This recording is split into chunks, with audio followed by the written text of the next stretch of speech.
नमस्कार, इसके India TV में आप सभी का स्वागत है और मैं हूं आपके साथ भारती लोधी।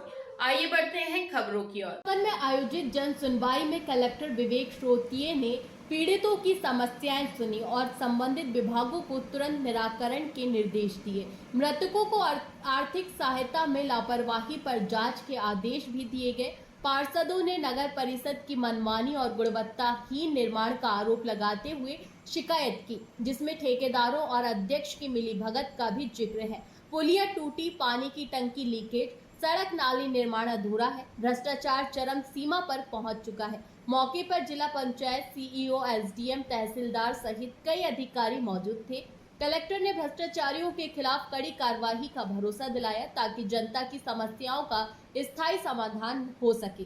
इनमें लोगों की मृत्यु सहायता दी जानी थी और उनको नहीं मिली थी।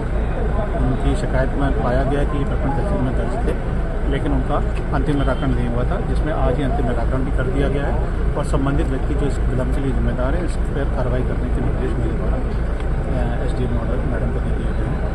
इसी प्रकार दो प्रकरण ऐसे भी सामने आए जिसमें लोगों को अपनी ज़मीन पर कहीं कुआं दर्ज कराना है या कोई राजस्व में अभिलेख में सुधार करना था।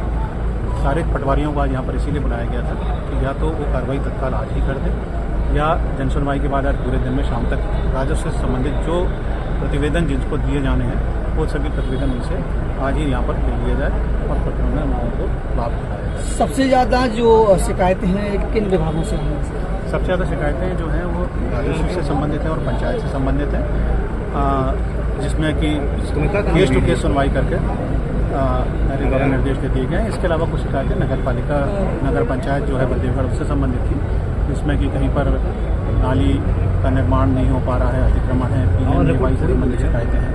तो सभी पर इसमें कार्रवाई की गई और मुझे आज संतोष है कि आज बहुत से ऐसे जेन्युइन लोगों का निराकरण हुआ है जो शायद काफ़ी समय से। एक विकलांग व्यक्ति भी आपके पास आया था, वो साइकिल की मांग कर रहा था, तो उसके लिए आपने तुरंत कॉल भी लगाया था, उस पर क्या रिस्पॉन्स? जो विकलांग व्यक्ति मेरे पास आए थे, तो विकलांग में हमारे यहाँ डिप्टी डायरेक्टर जो सोशल जस्टिस है वो टीकमगढ़ में बैठे हुए हैं, तो उनके पास मैंने उनका प्रकरण भेजा है और उसमें उनको कहा है कि इसका परीक्षण कर लें, क्योंकि 5 साल के बाद अगर उसकी पात्रता दोबारा बनती है और यदि उसको उसकी पात्रता बनती है तो उनको इसका लाभ है।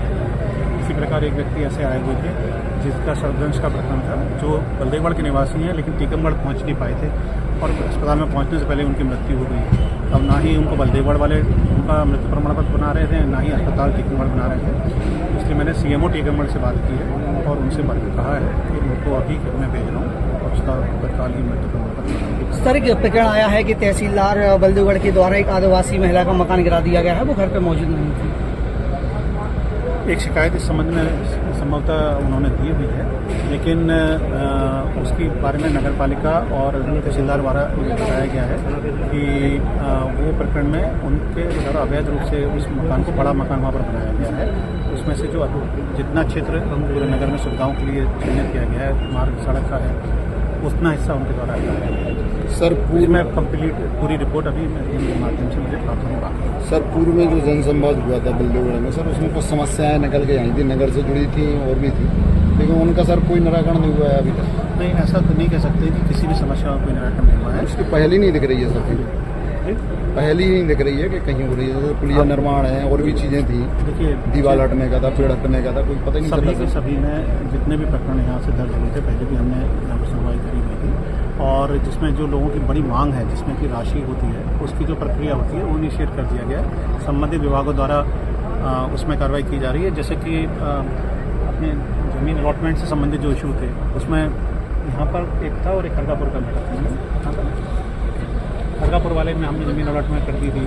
तो जो बड़ी समस्या, कोई चीज़, कोई योजना को अगर पूरा हमको फलीभूत करना है तो उसमें यदि कई स्टेजेस में कार्रवाई होनी होती है तो वो उसमें समय लगता है।